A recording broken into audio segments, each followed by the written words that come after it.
Olá a todos, bem-vindos a mais uma aula de português de forma fácil e descomplicada. Hoje nós vamos falar de um assunto que foi muito requisitado pelo e-mail, que é formação de palavras. E por sinal, todas as pessoas têm aí o meu e-mail na tela, podem mandar sugestões, podem mandar críticas, dúvidas, assuntos que elas queiram ver aqui, e na medida do possível eu vou atendendo os pedidos, como estou fazendo com esse assunto de hoje que a gente vai tratar. Ok? Então nós vamos ver como é que o português que recursos o português utiliza para formar palavras novas. Quais são os processos que a língua portuguesa tem para criar novos vocábulos. Basicamente, nós temos três processos na língua portuguesa. Primeiro são os processos de derivação. Os processos de derivação são aqueles que pegam uma palavra existente e derivam outra, daí o nome, né? Então, de uma palavra que já existe, você adiciona alguma coisa a ela e deriva uma palavra nova. Em segundo lugar, nós temos processos de composição. Os processos de composição, ao contrário de derivação, usam duas palavras que já existem. Então, no de derivação eu pego uma palavra e acrescento um elemento, um prefixo, um sufixo, a gente vai ver com mais calma. No processo de composição eu uso duas palavras que já existem e junto elas. E aí eu formo uma segunda palavra. Ok? E por último, existe um processo que chama hibridismo. O hibridismo, na verdade, é um processo de composição. Eu junto duas palavras. Só que no hibridismo, essas duas palavras são estrangeiras. Por isso que ela é um processo considerado à parte. No processo de composição, eu uso duas palavras portuguesas mesmo para fazer uma terceira palavra. No hibridismo, eu uso duas palavras estrangeiras para fazer uma terceira palavra. Tá? Então a gente vai estudar agora com mais calma esses três tipos de processo. Talvez a gente precise de 2 vídeos, mas vamos começar com processos de derivação. Então deixa eu apagar aqui e vamos começar lá. Então, do primeiro processo de derivação que a gente vai ver é o processo de derivação prefixal. O processo de derivação prefixal é bem simples. É aquele processo que você pega uma palavra e acrescenta um prefixo. Então, por exemplo, eu tenho aqui a palavra escrita, uma palavra do português, deixa eu tirar o sublinhado, palavra escrita, eu venho aqui e adiciono um prefixo como re, por exemplo, e fico com reescrita. Então, reescrita é uma palavra derivada por prefixação. Agora, outra coisa que dá para fazer com a palavra é acrescentar um sufixo, e aí nesse caso a gente teria a derivação sufixal. Então eu posso pegar, por exemplo, a palavra rápido, ok?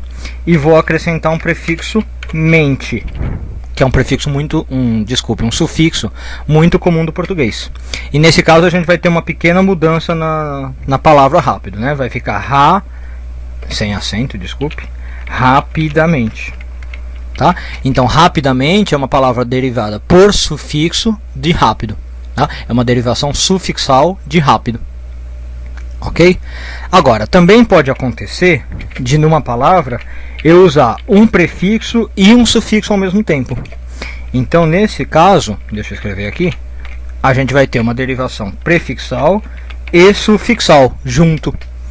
Um exemplo que eu vou dar é, por exemplo, eu vou pegar a palavra leal. Leal eu posso criar, por exemplo, deslealdade. Olha aí, deslealdade. Eu adicionei ao mesmo tempo um prefixo des e um sufixo dade. Tá? O prefixo des é comum no português e o sufixo dade também. Então, de leal eu pus ao mesmo tempo um prefixo e um sufixo. E fiquei com deslealdade. Tranquilinho, né? Esses três casos de derivação: prefixal, sufixal e sufixal junto. Ok? Agora, tem um quarto caso que chama derivação parasintética. E essa aqui a gente vai ter que olhar um pouquinho mais com cuidado para não confundir com o caso 3, que é de prefixal e sufixal. Na derivação parasintética, eu vou pôr aqui um exemplo. Vamos pegar, por exemplo, tarde, a palavra tarde, e eu posso criar entardecer. Então, olha aí, por que eu falei que a parasintética pode confundir com a prefixal e sufixal? Porque alguém poderia pensar que desse tarde eu peguei o prefixo em e o prefixo ser, né? E criei entardecer. Mas a derivação parasintética não é a mesma coisa que a derivação prefixal e sufixal. Então, como é que eu vou reconhecer se eu estou diante de um caso de prefixo e sufixo adicionado ao mesmo tempo ou de derivação parasintética? Eu vou pegar o exemplo que eu peguei do prefixo e sufixo para a gente ver a diferença. Então, ó, no caso de deslealdade, eu falei que era prefixal e sufixal. E no caso de entardecer, eu estou falando que é parasintética. Como é que eu vou ver isso? Repara uma coisa, em deslealdade, eu posso tirar o des e falar só lealdade. Ok? Ou eu posso tirar o dade e falar só desleal.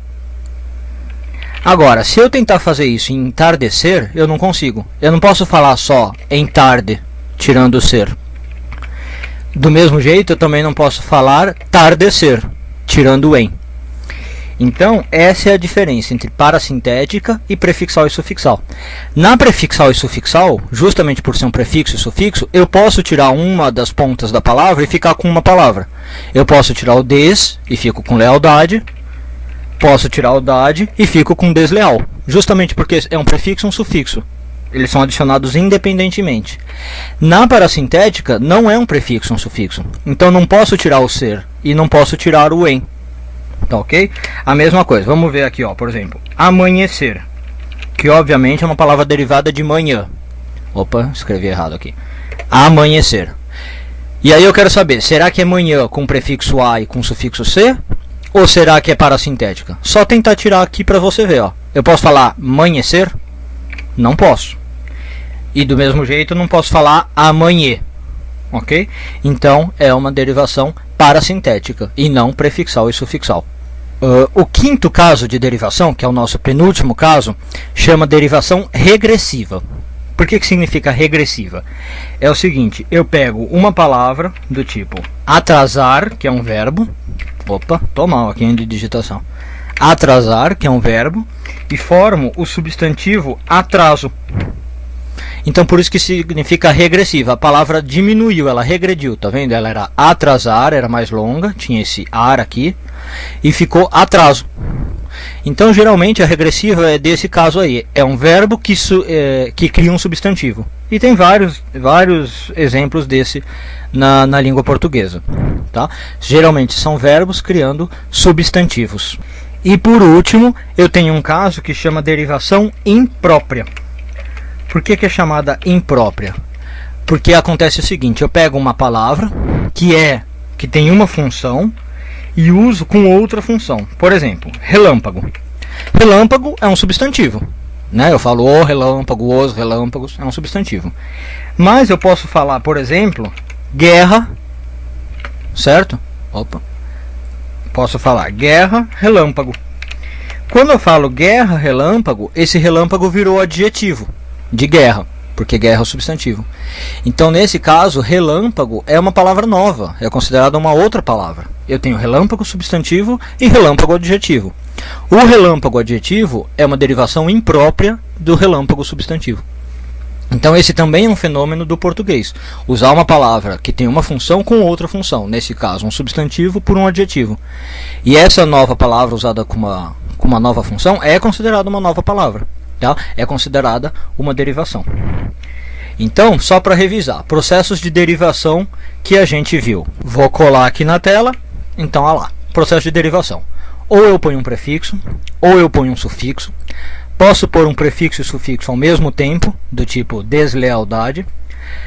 Pode ser uma derivação parasintética, cuidado para não confundir com prefixal e sufixal, né? Na parasintética não posso quebrar a palavra no meio, na prefixal e sufixal eu posso tirar só o sufixo, só o prefixo.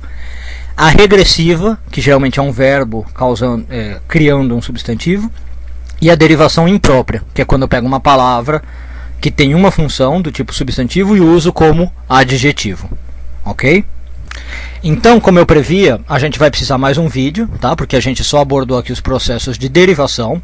No próximo vídeo, a gente vai falar dos processos de composição e do hibridismo. E com isso a gente acaba a formação de palavras, tá? E também eu vou dar uns alertas de coisas que você tem que tomar muito cuidado quando você encontrar na sua prova. Que palavras que você tem que abrir o olho assim e falar, ó, pode ser que seja uma coisa ou outra que pode te deixar em dúvida, tá bom?